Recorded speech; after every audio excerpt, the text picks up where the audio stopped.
무엇이 역사인가라는 책에 보면 다음과 같은 글귀가 책에 적혀져 있는 걸 볼 수 있습니다. 화면에 좀 가져와 봤는데요. 역사학자들은 동일한 사건을 놓고도 서로가 다른 사실을 강조하여 완전히 서로 다른 이야기를 전할 수 있다. 그러니까 가정을 해보면 어느 두 사람이 똑같은 동일한 사건을 동일한 시간대에 겪었는데, 그럼에도 불구하고 서로가 가지고 있는, 각자가 가지고 있는 선입관과 견해와 가치관에 따라 동일한 일을 똑같이 겪었음에도 불구하고 각자의 이해와 해석이 서로 달라질 수가 있다는 것입니다. 동일한 맥락에서 신앙, 기독교 신앙을 가지고 있느냐 없느냐에 따라서도 이런 차이가 생겨날 수 있습니다. 무슨 말인가 하니, 내 인생 속에 지금 살아계신 하나님이 개입하고 계시다, 이것을 믿는 사람과 그렇지 못한 사람과는 고난을 대하는 태도가 달라질 수 있다는 것입니다. 이런 관점에서 기독교 역사관을 가졌던 학자 필립 샤프라는 사람은 이런 말을 했습니다. 화면 보시면 역사는 신적인 측면과 인간적인 측면이라는 양면성을 가지고 있다. 반복하여 말씀드리지만 역사는, 우리 각 개인의 인생은 그저 우리 힘으로 우리가 분투하여 혼자 전개해 나가는 삶이 아니라 살아계신 하나님이 간섭하시고 개입하시고 그것이 우리의 어떤 측면과 어우러져 전개되어 가는 것, 이것이 기독교 신앙을 가진 사람들의 역사관이라 할 수 있습니다. 그렇습니다, 여러분. 저와 여러분이 믿기로 하나님은 태초부터 지금까지 모든 인류의 역사와 나 개인의 삶에 간섭하여 당신의 일을 이루어 오고 계십니다. 여러분, 기독교 교회 역사를 봐도요, 초창기에 교회가 막 세워졌을 그 초대교회 역사를 보면, 와, 이건 정말 하나님이 하신 일이라고 밖에는 설명이 안 되는 그런 부분들이 있습니다. 여러분, 초대교회 성도들이 얼마나 숱한 고난과 박해를 심하게 받았는지 몰라요. 그런데 그런 박해 속에서 기독교는, 교회는 사라지기는커녕 소아시아와 동유럽을 넘어 자신들을 박해했던 로마 제국까지 섭렵하여 로마 제국까지 뒤덮을 정도의 놀라운 성장세를 초대교회는 우리에게 역사적으로 보여주었습니다. 그러니까 사도행전 말씀이 그대로 이루어진 거예요. 어떤 말씀이죠? 복음이 예루살렘과 유대와 사마리아와 땅끝까지 전파되리라. 하나님이 말씀을 이루시며 직접 우리의 역사 가운데 일하심을 보여주셨던 것입니다. 여러분, 오늘 본문도 마찬가지예요. 이스라엘 백성들이 애굽에서 탈출하는 출애굽 사건 가운데 하나님이 어떻게 개입하시고 놀랍게 일하셨는지가 오늘 본문의 핵심이라 할 수 있습니다. 그래서 저는 오늘 출애굽기 1장과 2장을 통해 하나님이 우리 삶 가운데 어떻게 역사하고 계신지, 그 하나님의 일하심의 방식을 여러분과 좀 살펴보기를 원합니다. 그래서 하나님의 일하심의 방식을 여러분 각자의 삶 가운데 볼 줄 아는 안목을 오늘 얻고 돌아가셨으면 좋겠어요. 여러분, 만약에 하나님을 믿지 않는, 기독교 신앙이 없는 일반 세상 사람들이 여러분을 향해서 하나님이 저 멀리서 동떨어져서 팔짱 끼고 계신 분이 아니라 지금 집사님 삶에 일하고 역사하시는 분이 맞나요? 그걸 어떻게 알 수 있죠? 라고 한다면 여러분, 거기에 어떻게 답변을 해주실 수 있겠습니까? 하나님이 내 삶 속에서 일하시는 여러 경험들과 스토리들, 간증들이 여러분에게 있으신지 모르겠어요. 만약에 잘 생각이 안 난다면 여전히 내 삶 가운데 쉬지 않고 일하시는 하나님의 일하심이 어떠한 방식으로 내 삶에 흐르고 있는지 그것을 오늘 영적인 안목으로 볼 수 있기를 원합니다. 여러분, 이게 중요해요. 이게 없는 사람과 있는 사람은요, 일상을 살아가는 삶의 태도와 힘과 생동감에 있어서 차이가 생겨날 수밖에 없어요. 그러므로 오늘 우리가 본문을 통해 알고 싶은 것, 묻고 싶은 것은 이것입니다. 살아계신 하나님은 내 삶에 어떻게 지금 개입하여 일하고 계시는가? 하나님은 어떠한 방식으로 당신의 일을 내 인생 가운데 이루어 가시는가? 여러분, 그 첫 번째 측면은요, 하나님은 어떤 방식으로 일하는가? 하나님은 약속하신 바를 신실하게 이행하시는 방식으로 우리 역사 가운데 일해오고 계십니다. 여러분, 그 역사의 약속의 또 성취가 오늘 출애굽기 1장 7절 말씀인데요. 우리 1장 7절 한번 다 같이 읽어보겠습니다. 시작. 이스라엘 자손은 생육하고 불어나 번성하고 매우 강하여 온 땅에 가득하게 되었더라. 예. 애굽 온 땅에 가득할 정도로 지금 이스라엘 백성들이 번성하였다 나와 있는데요. 이게 그냥 맹숭맹숭하게 그런가 보다 하고 읽고 넘어갈 그런 구절이 아니라 이 배경을 알면 이 말씀이 참 의미 깊은 본문입니다. 여러분, 이스라엘 백성들이 번성할 것이다. 이 약속은요, 사실 하나님이 아브라함에게 오래전에 하셨던 약속이었고 오늘 1장 7절은 그 결과물이에요. 하나님이 아브라함에게 어떤 약속을 하셨는가? 창세기 12장에 보면 화면 보시면 내가 너로 큰 민족을 이루고 창대케 하리라는 약속을 주셨습니다. 그런데 아브라함의 때에 이것이 이루어지지 않았어요. 그래서 아브라함은 가슴이 살아가면서 답답하고 조급했습니다.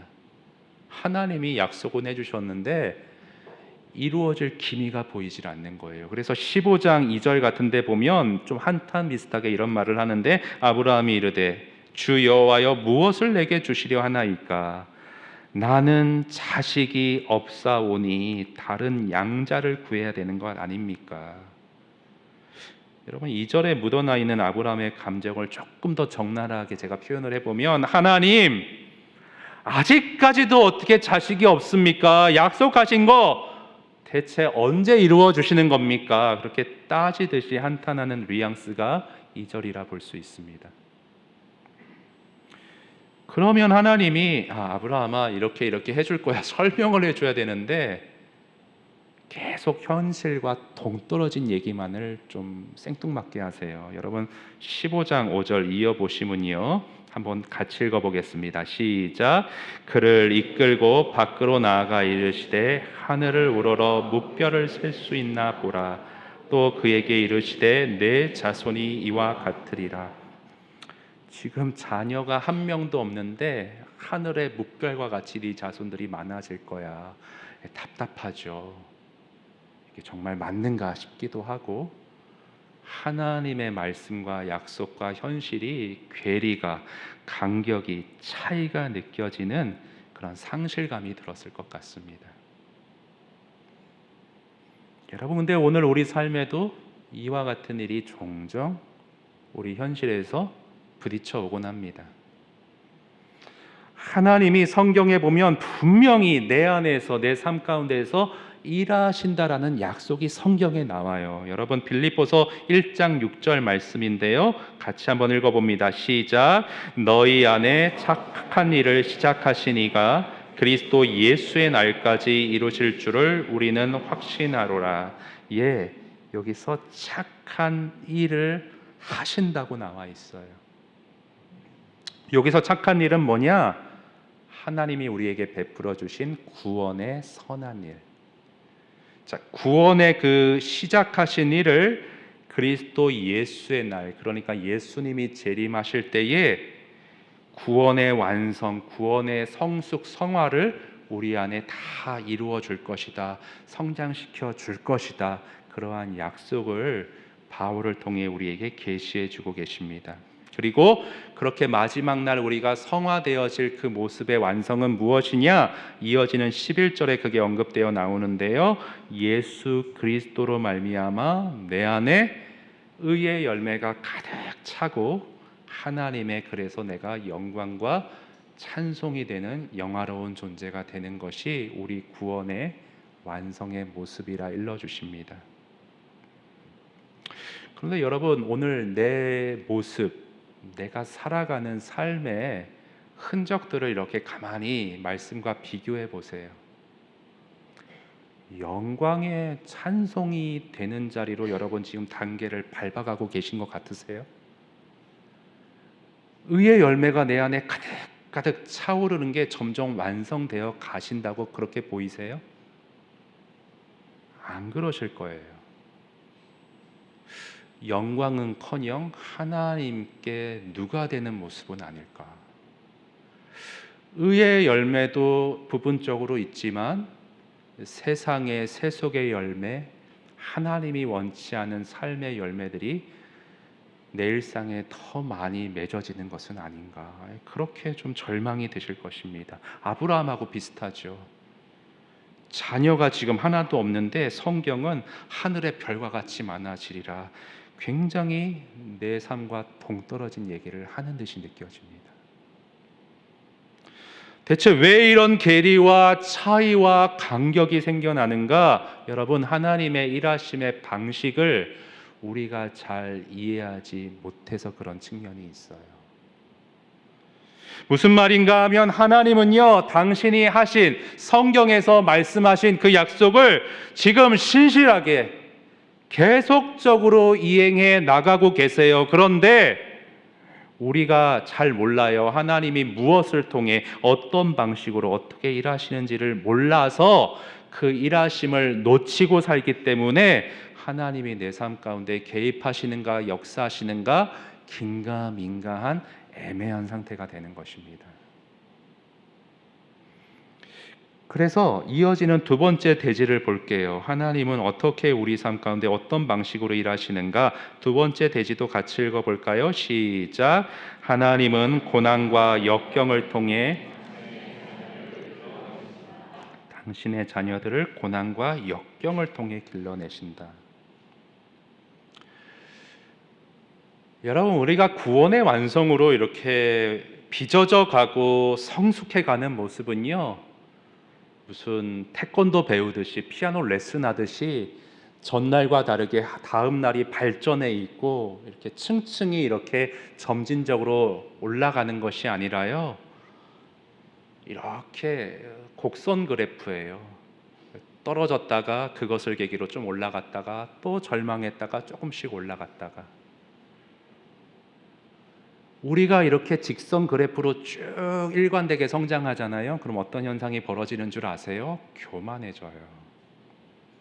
내가 성실하게 신앙생활 하니까 그 공로와 보상으로 이렇게 내가 점점 성숙해 가는구나. 그러면서 옆에 있는 사람 꼭 찌르면서 나는 하는데 왜 당신은 못하세요? 업신여기게 되고, 그렇게 되기가 쉬워요. 그래서 하나님은 그거를 좀 방지하시려고 철저히 나는 아니다를 확인시키세요. 내 힘으로는 의의 열매가 가득 찰 수 없는 존재라는 것을 이론이 아닌 내 삶의 실제 경험으로 무릎 꿇게 만드세요. 그래서 낮은 심령, 가난한 심령, 내가 왜 이렇게 이것밖에 안 될까? 가슴을 치는 애통한 그 심령을 가지고 하나님의 은혜를 간절히 구하는 겸손한 심령 가운데 하나님은 은혜를 베푸셔서 조금씩 당신의 일하심을 채워 넣으십니다. 그게 하나님의 일하심의 방식이에요. 그래서 하나님은 우리를 어떻게 성숙시키느냐? 먼저는요, 철저하게 깨트리세요. 고난과 삶의 역경을 통해서 나는 할 수 없다는 것을 분명히 못 받게 하세요.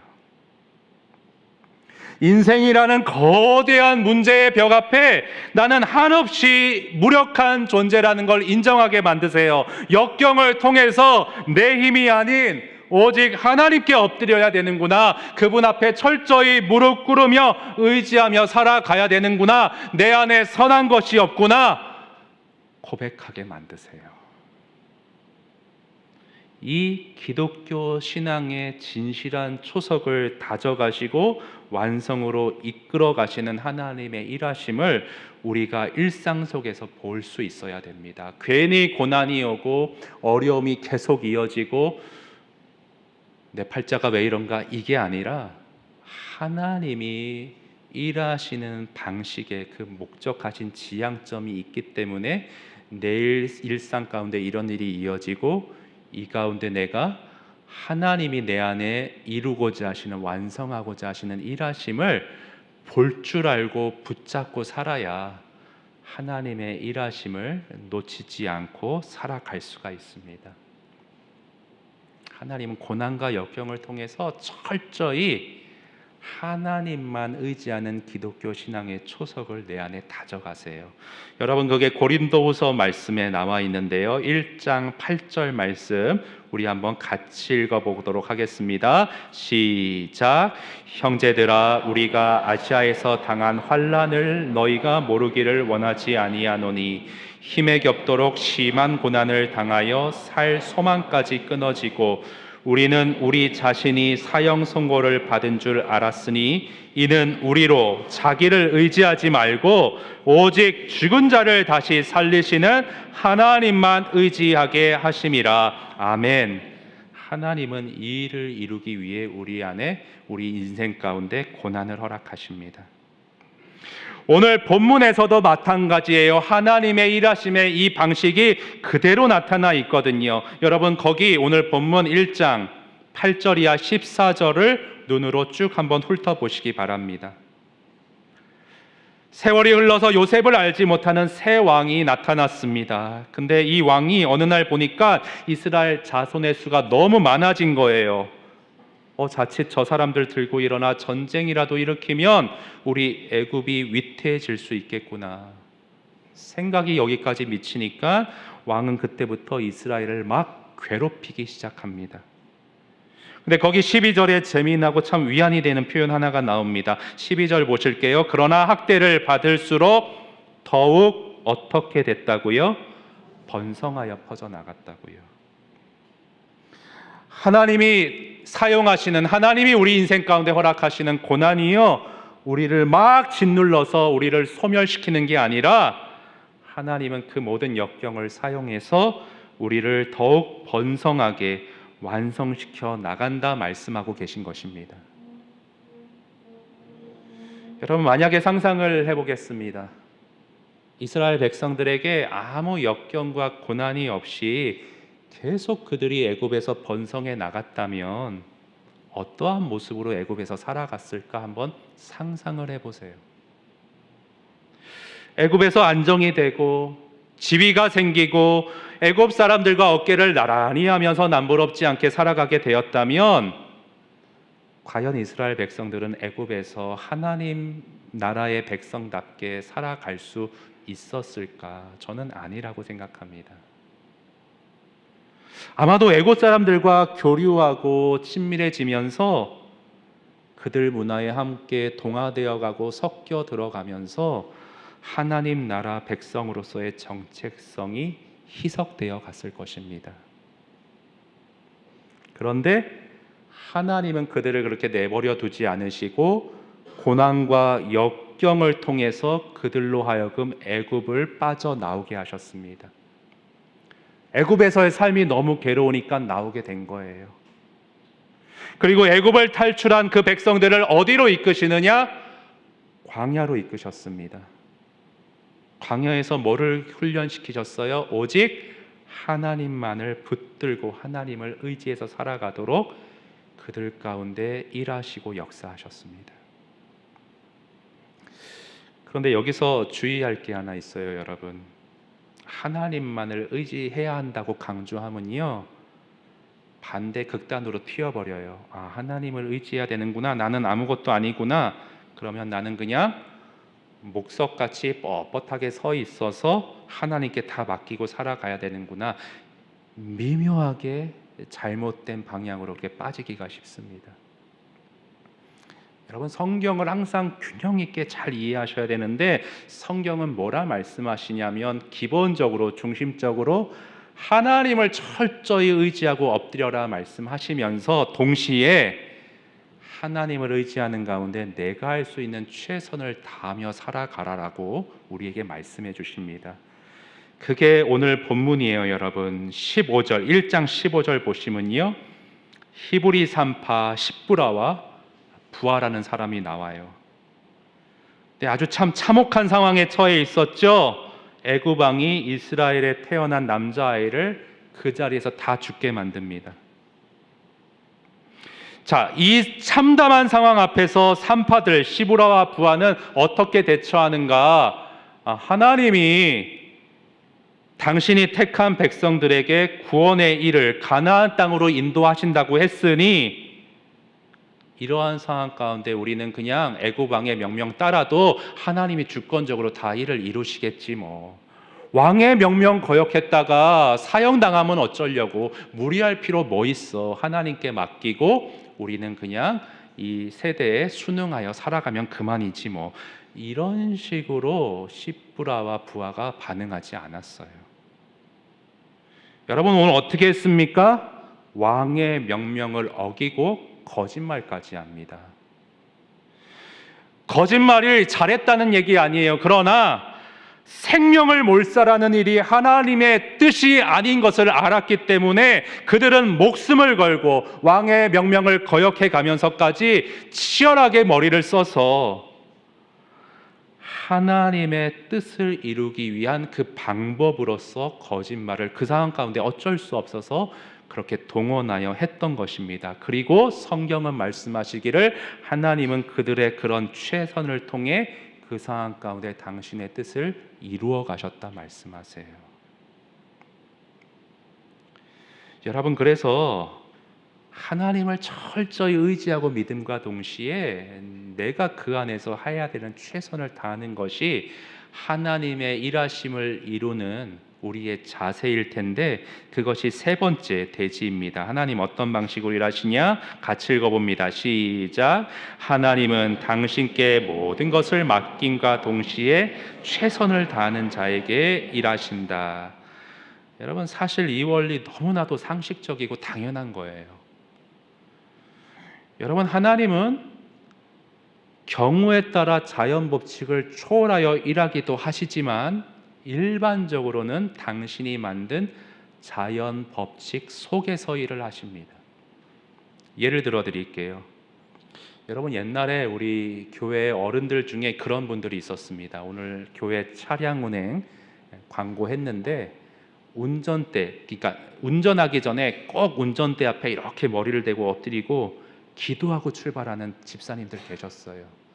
요즘은 그런 광경 보기가 힘든데 예전에는 꼭 그랬습니다.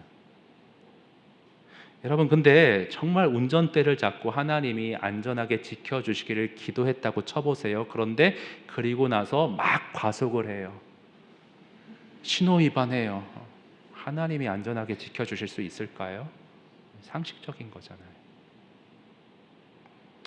하나님, 우리 가정의 경제 상황을 주님 좀 돌보아 주세요. 근데 나가서 흥청망청 다 쓰면서 하나님이 돌봐주시기를 바란다. 그것은요, 뭘 심든지 그대로 거두게 하시는 법칙으로 일하시는 하나님을 업신여기는 행동입니다. 상식이에요. 영적인 측면에 접목하실 수 있어야 돼요. 제가 어제 신방을 오전에 하는데 그 성도님은 이제 가정에서 혼자 신앙생활을 하시는 분이셨습니다. 초등학교 아이들을 우리 주일학교에 데리고 나오시는데 그런 말씀을 하셨어요. 신앙이라는 게 목사님, 아이들에게 쇠뇌시킨다고 억지로 주입한다고 되는 것이 아니기 때문에 저는 아이들이 자발적으로 신앙을 하나님을 영접하고 시작할 수 있도록 그냥 좀 놔두는 편이라고. 그래서 제가 예, 맞아요, 집사님, 성도님. 신앙은 쇠뇌시키거나 억지로 해서 될 일은 아니에요. 그러나 우리의 구원을 위해 주권적으로 일하시는 하나님은 성도님, 부모의 돌봄과 책임과 지도를 사용하셔서 아이들 구원하시기를 기뻐하실 거라고. 성도님이 감사하게 제 말을 고개를 끄덕이며 받아주셨습니다. 그래서 아내분을 전도해야 되는데 설거지를 열심히 해주면서 잘 섬기면서 그리스도인의 덕을 끼치면서 좀 하나님이 일하시기를 같이 기도하자고 그런 대화를 주고받았습니다. 여러분, 오늘 출애굽기 2장에서 보여지는 모세의 부모도 똑같은 원리로 위기 상황을 넘기는 것을 볼 수 있습니다. 여러분, 2장 2절에 보니까요, 모세를 낳았는데 그 모세의 얼굴이 잘생겼대요. 어떻게 생겼길래 잘생겼고 잘생긴 걸 보고 아이를 숨겼다고 했는데 이게 대체 무슨 뜻일까? 주석을 찾아보니까 일부 성경학자들은 모세가 태어났을 때부터 남달랐다, 훌륭한 인물이 될 가능성이 보였다, 뭐 그렇게 풀이를 하는 학자들이 일부 있어요. 근데 저는 그게 잘 와닿질 않습니다. 왜냐하면 여러분, 자녀들 출산하시고 어떤 느낌 드셨어요? 내 아이가 제일 이쁘고 뭔가 될 것 같이 그런 느낌 안 받으셨습니까? 네, 저만 그랬군요. 저만 어리석은 사람이군요. 저는 지우가 태어났는데 애가 눈을 이제 동그랗게 뜨고 날 쳐다보는데 얘가 좀 범상치 않구나, 뭐라도 하겠구나, 이런 느낌을 좀 받았어요. 그런데 성질이 장난 아닙니다. 범상치가 않아요.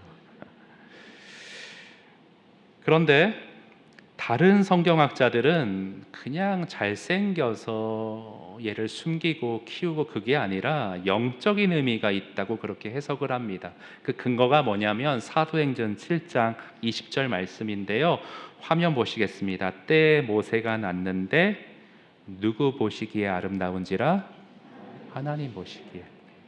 부모가 인간적인 눈으로 보기에 잘생긴 게 아니라 하나님 편에서 이 아이에게 아마도 어떤 아름다운 계획이 있다는 것을 부모들이 아마 영적으로 직감적으로 느끼지 않았는가 싶어요.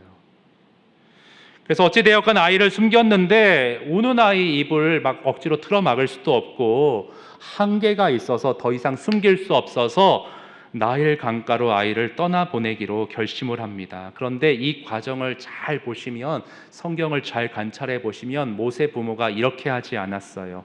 자, 이 아이를 향한 하나님의 뜻이 있는 것 같은데 강으로 떠나보내면 하나님이 알아서 지켜주시겠지, 이렇게 하지 않았어요.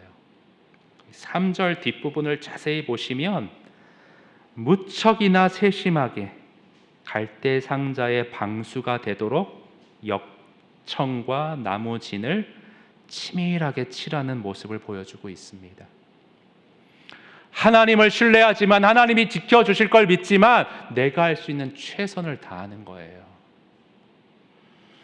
여러분, 그리고 성경에는 나오지 않지만 이들의 이런 열심을 미루어 짐작하건대 아마도 이 부모들은 애굽 공주가 나일강 그 어느 지점에서 목욕하러 나오는 타이밍이 언제이다, 이것을 유심히 관찰하고 잘 계산해서 갈대 상자를 띄워 보냈을 것이라 저는 그렇게 상황을 파악하고 있습니다. 참담한 시대 상황 속에서 그들이 할 수 있는 최선을 다하는 가운데 최종 결과를 하나님께 맡기는 믿음을 보였던 것이지요. 여러분, 그러한 믿음 가운데 하나님이 얼마나 신비롭고 놀랍게 섭리하시고 역사하시는가를 오늘 성경은 보여주시는데 6절을 보십시오. 상자를 열고 아이를 봤을 때 공주가 그 아이를 보고 어떻게 여겼대요? 불쌍히 여겼대요. 여러분, 그런데 이게 당연한 게 아닙니다. 상황을 생각해 보세요. 아버지 바로 왕이 남자아이들, 히브리 아이들 다 죽이라고 명했잖아요. 딱 봐도 히브리 아이인데 내가 얘를 거두었을 때 아버지의 명을 어겨 나도 큰 처벌을 받게 되는 거 아닌가 두려웠을 거예요. 그런데 최선을 다해 하나님을 믿고 행동한 부모의 그 균형 잡힌 믿음 가운데 하나님 역사를 어떻게 하시냐면 이 공주의 마음을 치근하게 움직여 주셨던 거예요. 그리고 9절 보세요. 여러분, 이 바르의 딸이 그 앞에 뭐 7절, 8절 보면 아직 뭐 이렇게 아이를 낳지 않았기 때문에 모유가 안 나왔겠죠. 시녀들도 다 마찬가지였고, 그래서 따라온 모세의 누이 미리암에게 얘 좀 젖먹일 누가 있느냐, 유모가 있느냐, 예, 그랬더니 기다렸다는 듯이 요게벳을 데리고 오죠. 모세의 엄마를 데리고 와서 모세가 엄마의 품에서 이스라엘의 하나님 신앙의 교육을 받으며 커갈 수 있도록 하나님은 이 부모들의 믿음 가운데 놀랍게 역사하시어 출애굽의 지도자를 세워 가시는 모습을 우리에게 보여주고 있습니다. 여러분, 우리에게 어떻게 접목할 수 있을까요? 제가 담임 목회를 해보니까 저도 꽤 사역을 오래 했거든요. 전도사로, 부목사로 20년 가까이 했습니다. 근데 담임 목회 해보면서 이런 문제도 있나? 가정에 이런 일이 생길 수 있나? 깜짝깜짝 놀래요. 정말 경험치가 있으면 조언을 해드릴 텐데 제가 해드릴 말씀이 없습니다. 이런 말 할 때가 종종 있습니다. 그래서 제가 이렇게 해석을 하고 있어요. 제가 사역 경험은 많은데 담임 목사님들이 부사역자한테까지 뭔가 부담 안 주려고, 혹은 그 성도가 이건 담임 목사님만 알고 계세요, 이런 상황이었기 때문에 내가 그걸 몰랐을 뿐이지 담임 목사님들이 이 모든 문제를 끌어안고 혼자 짊어지고 계셨구나. 요즘 그래서 담임 목사님들 떠올리면 좀 치근하게 느껴져요. 그때 좀 더 잘해드릴 걸. 왜 좀 나한테 못해준 것만 야속했는지 치근하게 느껴져요. 여러분, 그런데 인생에 여러분 각자에게 정말 이걸 어떻게 해결해야 되지? 어떻게 뚫고 나가야 되지? 막막한 일이 있더라도요, 오늘 말씀을 보세요. 태어나자마자 아이를 몰살시키는 그 말도 안 되는 참혹한 상황 속에서도 하나님을 믿고 내가 할 수 있는 최선을 다할 때 하나님이 그 상황을 어떻게 놀랍게 섭리하여 역전시키며 일의 결과를 이루어 가시는지 오늘 본문을 여러분의 삶으로 가져오시기를 바랍니다. 여러분, 지금 힘드세요? 막막하세요? 어떻게 해결해 나갈지 모르겠어요? 여러분, 하나님이 출애굽 시대에 역사하셨던 하나님, 초대교회에서 역사하셨던 하나님, 바울에게 역사하셨던 하나님이 오늘 저와 여러분의 삶에 동일하게 일하고 계십니다. 하나님의 일하심을 믿고 여러분 뭘 할지 모르겠지만 여러분이 할 수 있는 최선을 다해 보세요. 하나님이 신비하고도 놀라운 방법으로 하나님의 일을 이루어 가실 것입니다. 어제 저녁에 저에게 다급한 전화가 왔습니다. 6월 6일 날 제가 주례해서 올해에 결혼한 신혼부부인데 형제의 어머님이 지금 위독하셔서 오늘 내일 하신다는 거예요. 그래서 저에게 좀 와서 복음을 전하고 영접기도 해달라는 부탁의 전화였습니다. 그런데 제가 이 검사했을 때 코로나는 아닌데 목감기가 다 나았는데도 이게 길어져 가지고 장기침이 계속 납니다. 지금은 약을 2개 짜먹고 기도하며 올라와서 한 번도 안 했는데 제가 좀 혹시나 어머님한테 가서 실례할까 봐 다른 방법을 좀 찾아봐야 될 것 같다고, 그래서 그 자매랑 저랑 이런저런 궁리하면서 전화로, 스피커폰으로 하나님이, 성령이 그렇게도 역사하실 수 있을 것 같다고 방법을 찾아가지고요, 어머님이 가장 컨디션이 좋으실 때 스피커폰을 해서 제가 복음을 짤막하게 전하고 영접 기도를 같이 했습니다. 여러분, 제가 뭘 말하고 싶어서 이 일을 예를 들자면 구원의 일, 우리 힘으로 할 수 없는 일, 우리가 지금은 장기침 때문에 갈 수 없고 여러 가지 상황이 있지만 나름 최선의 방법을 강구하면 하나님은 그것을 통해 당신의 일을 이루어 가신다는 말씀을 드리고 싶은 거예요. 여러분, 일하시는 하나님, 어떠한 방법 속에서도 상황을 초월해서 일하시는 하나님을 믿고 여러분 최선의 지혜를 구하면서 방법을 강구해 보세요. 그리고 하나님이 이렇게 놀랍게 일하시더라, 그 스토리와 간증을 여러분 안에 쌓아가시는 하나님의 사람들 다 되실 수 있기를 바랍니다. 하나님 아버지, 부족한 종이 우리 성도님들과 24시간 곁에서 함께 목양하고 지도해 주지 못하는 한계가 있습니다. 그러나 하나님께서는 우리 성도님들 곁에 항상 졸지도 주무시지도 아니하시고 늘 곁에서 함께 일하시는 하나님이신 줄 믿습니다. 성령 하나님, 우리 사랑하는 성도님들의 영적인 눈을 띄워 주시어서 내 삶 가운데 여전히 일하고 계신 하나님을 볼 수 있도록 믿음의 눈을 열어 주시옵소서. 하나님, 태어나자마자 남자아이들을 몰살시키라는 그 참담한 역사적 상황 속에서도 하나님은 일하시고 하나님의 일을 능히 이루어 가신 하나님이셨습니다. 내 인생에 어떠한 어려움이 있더라도 하나님은 해결하지 못할 것이 없을 줄로 믿습니다. 하나님, 그 하나님의 일하심을 철저히 의지하는 가운데 오늘 내가 할 수 있는 최선을 다해서 그 믿음 안에서, 그 믿음의 행동과 실천 안에서 하나님이 지금 이 상황 가운데 얼마나 놀랍게 섭리하시고 역사하시는지 하나님을 친밀히 친히 경험해가는 우리 성도님들 될 수 있도록 은혜 내려 주시옵소서. 저들의 삶을 붙잡아 주시고 저들의 삶에 주님의 착한 일을 이루어 주시옵소서.